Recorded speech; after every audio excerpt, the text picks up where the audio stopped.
মানিকগঞ্জের সাটুরিয়া উপজেলার ধানকড়ায় রাস্তা বন্ধ করে দেওয়ার অভিযোগ উঠেছে তারাসীমা অ্যাপারেলস ও পেয়াল ইঞ্জিনিয়ারিং অ্যান্ড কনস্ট্রাকশন লিমিটেডের বিরুদ্ধে।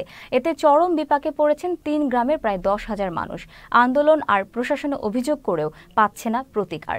দ্রুত বিকল্প রাস্তা তৈরি করার দাবি এলাকাবাসীর। প্রতিনিধি আফ্রিদি আহমেদের পাঠানো তথ্যচিত্রে ডেস্ক রিপোর্ট।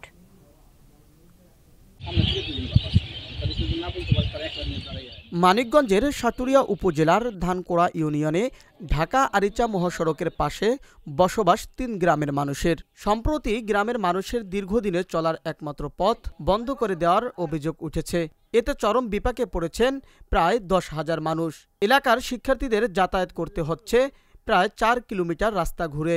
স্থানীয়রা জানান, তারাসীমা অ্যাপারেলস লিমিটেড ও পেয়াল ইঞ্জিনিয়ারিং অ্যান্ড কনস্ট্রাকশন কর্তৃপক্ষ রাস্তাটি বন্ধ করে দিয়েছে। যখন এই দুটো কোম্পানি শুরু করে তখন আমাদের সাথে কন্ট্রাক্ট ছিল যে আমাদের রাস্তা দিব, তারা দিছিল, তারা রাখছিল রাস্তা। পরে হলো আপনার এই নটিংগিল চেয়ারম্যান আব্দুর রফ আর হলো তার ভাই হকা মিলে আপনার হলো তখন টাকা খাইয়া এই রাস্তা তখন বন্ধ করে দিল। ধানকোড়া ইউনিয়নের চেয়ারম্যান আব্দুল রফ, আওয়ামী লীগের সভাপতি আব্দুল হক এবং আমাদের গ্রামের হলো বাসা নামে একটা দালাল ছিল। এই ৩ জনে মিলে ২ কোম্পানির কাছ থেকে টাকা খাইয়া প্রশাসনের ডর ভয় দেয়, তখন এই রাস্তাটা হলো আটকে দেয়। এখন পরবর্তীতে ওই বাউন্ডারি যখন করছে, বাউন্ডারি করার পরে আমরা চলাচল করার জন্য আমাদের একটু টাকা রাখছিল। কিছুদিন আগে ওই বাউন্ডারিটা সেটা আটকে দেয়। আমরা রাস্তা দাবি করতেছি, আমার রাস্তাটা দিতে হবে, আমরা চলাচল করতে পারবো। আমাদের এই জায়গাতে স্কুলে যাওয়ার সমস্যা হয় রাস্তার কারণে। এটা পুরনো রাস্তা ছিল, এই রাস্তাটা আমাদের খুবই দরকার। আমরা আমাদের দাবি এই রাস্তাটা আমরা ফেরত চাই। অভিযোগ রয়েছে ধানকোড়া ইউপি চেয়ারম্যান মোহাম্মদ আব্দুর রফ ও তার ভাই ইউনিয়ন আওয়ামী লীগের সভাপতি আব্দুল হকের যোগসাজশে রাস্তা বন্ধ করে গ্রামের মানুষকে জিম্মি করে কোম্পানি দুটি। তবে অভিযোগ অস্বীকার করেছেন ইউপি চেয়ারম্যান ও কোম্পানি কর্তৃপক্ষ।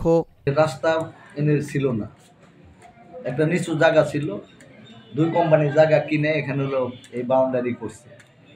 যখন বাউন্ডারি করছে তখন আমাদের সাথে কোনো যোগাযোগ হয় নাই এবং রাস্তার দাবিতে আমাদের কাছে কেউ আসেও নাই আর কোম্পানিও আমাদের সাথে কোনো যোগাযোগ করে নাই। এবং যদি কোনো আর্থিক লেনদেনের কথা বলে এটা মিথ্যা কথা বলে।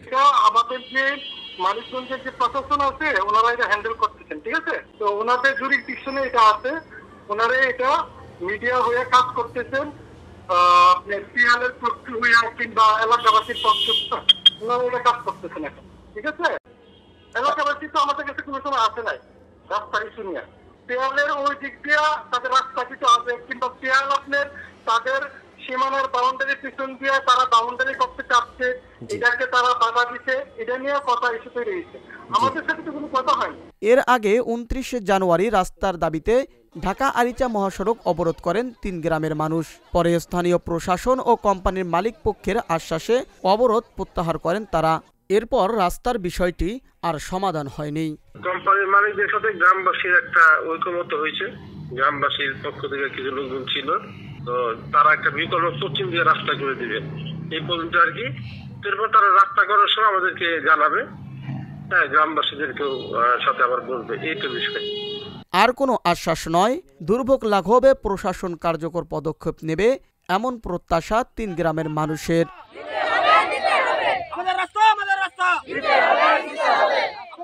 Abu Naim Shah, channel S news desk.